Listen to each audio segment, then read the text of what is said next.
मैं डॉक्टर रितेश कुमार पुनः एक नए डाटा के साथ उपस्थित हुआ हूं। डाटा का टॉपिक भारत का नई संसद भवन है। लेकिन जब इस प्रकार के डाटा को पढ़ा जाता है तो इसके बैकग्राउंड में जाने का काम किया जाता है और इसकी बेसिक बिंदु पे विशेष तौर पे गौर किया जाता है।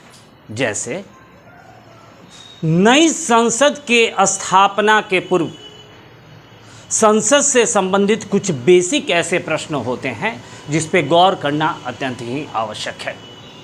जैसे संसद जिसका उल्लेख संविधान के किस अनुच्छेद में है, तो 79 में है। इस क्रम में आपको समझना पड़ेगा कि संसद राज्यसभा, लोकसभा और राष्ट्रपति के मिलने के उपरांत संसद का निर्माण होता है।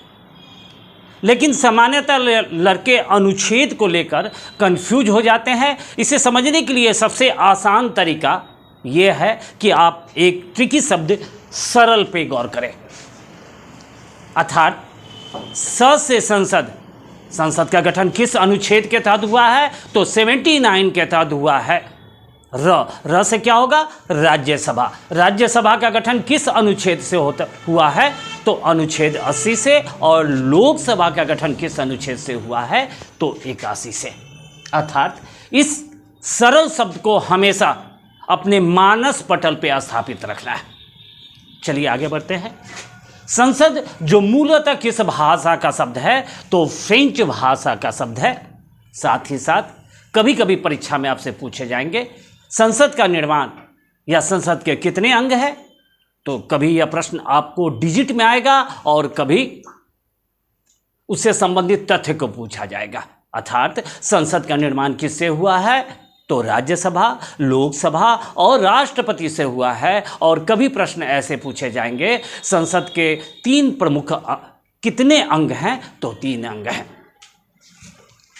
संसद की जननी किसे कहा जाता है, तो ब्रिटेन को कहा जाता है। और ब्रिटेन के संसद को किस नाम से जाना जाता है, तो पार्लियामेंट के नाम से जाना जाता है। ब्रिटेन को यूनाइटेड किंगडम, इंग्लैंड या ग्रेट ब्रिटेन के नाम से भी संबोधित किया जा सकता है। ऐसे करने से प्रश्न से संबंधित जो प्रश्न की प्रकृति होती है उसमें किसी प्रकार की कंफ्यूजन होने की संभावना नहीं होगी। नई संसद की आधारशिला के पूर्व जो पहले से संसद था उससे संबंधित कई महत्वपूर्ण तथ्य को समझने की आवश्यकता है। जैसे भारत में संसद की स्थापना कब की गई, तो 12 फरवरी 1921 को की गई। किसके द्वारा की गई, तो ड्यूक ऑफ कनॉट के द्वारा की गई। आधारशिला और उद्घाटन में अंतर होता है। अर्थात आधारशिला का तात्पर्य न्यू होता है, लेकिन इस पुरानी संसद का उद्घाटन किसके द्वारा किया गया, तो लॉर्ड इरविन के द्वारा किया गया। 6 वर्ष के प्रयास के बाद 1927 में नई संसद भवन का उद्घाटन लॉर्ड इरविन के द्वारा किया गया। इस क्रम में आपको समझने की आवश्यकता होगी पुरानी संसद के प्रमुख वास्तुकार कौन थे, तो एडविन लुटियंस के अलावा हर्बर्ट बेकर जो थे उनका योगदान सराहनीय रहा और उनकी ही अवधारणा के उपरांत संसद का निर्माण हुआ। वो संसद के मुख्य वास्तुकार थे। अगला तथ्य से नई संसद भवन की रूपरेखा या उससे संबंधित प्रश्नों का व्याख्या प्रारंभ होगी। जैसे नई संसद की आधारशिला कब रखी गई, तो 10 दिसंबर 2020 में नई संसद की आधारशिला रखी गई। लेकिन इस नई संसद की आधारशिला किसके द्वारा रखी गई, तो देश के प्रधानमंत्री श्री नरेंद्र मोदी के द्वारा इसकी आधारशिला रखी गई। और नई संसद का उद्घाटन कब हुआ, तो 28 मई 2023 को किसके द्वारा किया गया, तो श्री नरेंद्र मोदी के द्वारा किया गया।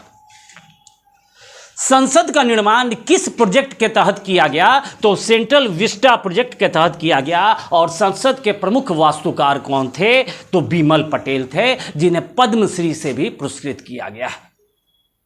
इनका संबंध गुजरात राज्य से है और ये विश्व प्रसिद्ध वास्तुकार हैं जिनकी कंपनी का नाम क्या है, HCL डिजाइन है।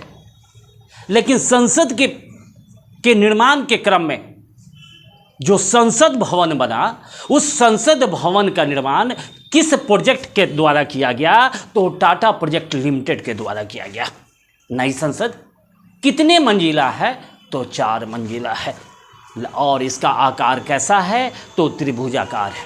नई संसद भवन का क्षेत्रफल क्या है?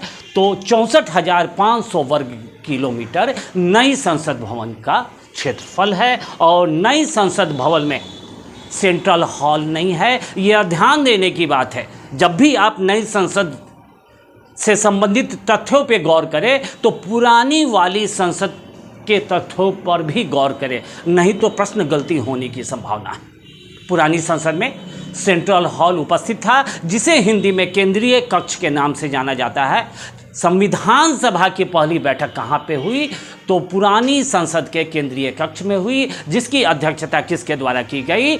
तो डॉक्टर सच्चिदानंद सिन्हा के द्वारा की गई। और केंद्रीय कक्ष में वक्ता के रूप में, संविधान सभा में प्रथम वक्ता के रूप में किसे जाना जाता है? तो सर्वपल्ली राधाकृष्णन को जाना जाता है। इसी क्रम में आपको ध्यान देना होगा, नई संसद में लोकसभा का निर्माण किस थीम पर आधारित है? तो मोर के थीम पर आधारित है। और लोकसभा में कितने सदस्यों को बैठने की व्यवस्था है? तो 888 सदस्यों की बैठने की व्यवस्था है। ठीक उसी प्रकार राज्यसभा में कितने सदस्यों को बैठने की व्यवस्था है? तो 384 सदस्यों की बैठना है। ठीक उसी प्रकार जैसे लोकसभा मोर के थीम पर आधारित है, ठीक उसी प्रकार राज्यसभा किस थीम पर आधारित है? तो कमल के थीम पर आधारित है।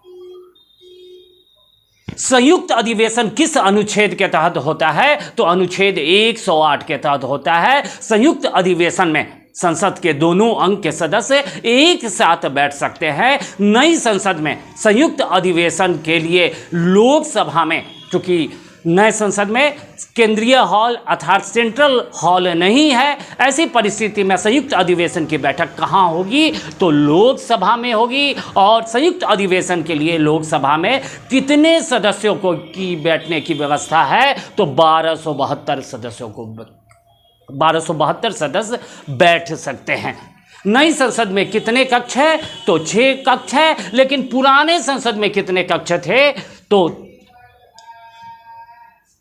3 कक्ष थे। यहां पे ध्यान देने की बात है, नई समिति का जो निर्माण हुआ है उसमें कक्षों की संख्या कितनी है? तो 6 है। और पुराने वाले में कक्षों की संख्या कितनी है? तो 3 है।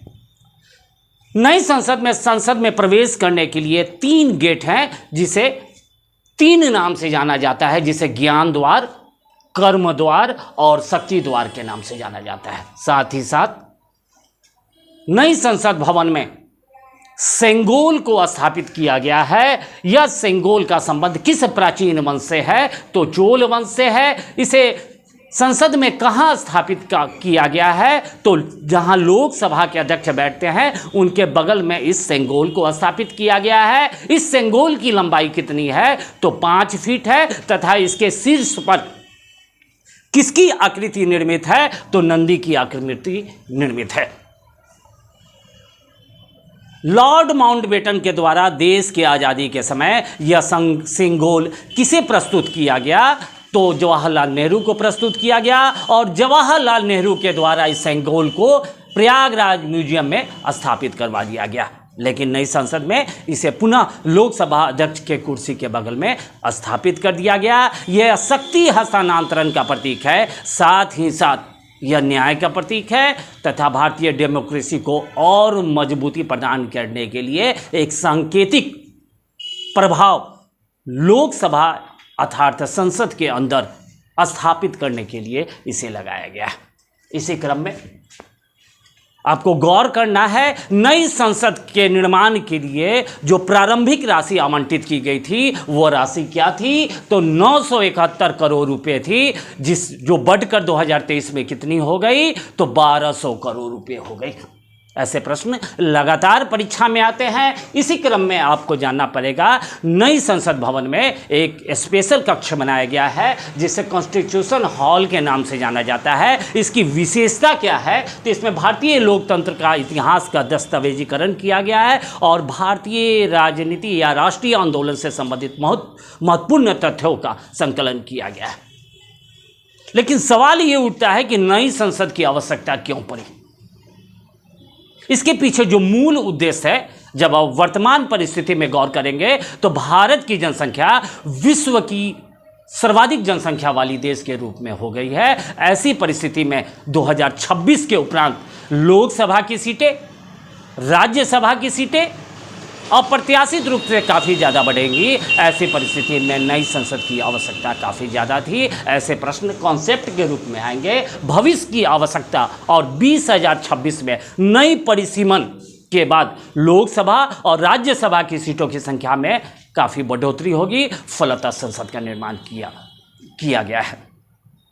इस वीडियो को लाइक करें, शेयर करें और कमेंट करें तथा साथ ही साथ जो आपको सुझाव की आवश्यकता महसूस होती है उसे देने का प्रयास करें। अगला डाटा पुनः मैं अपलोड करूंगा, लेकिन जाते जाते मुश्किल नहीं है कुछ दुनिया, मुश्किल नहीं है कुछ दुनिया, तू जरा हिम्मत तो कर।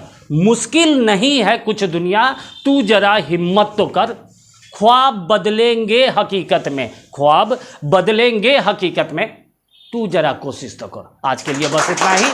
पुनः अगले डाटा के साथ उपस्थित होगा। धन्यवाद।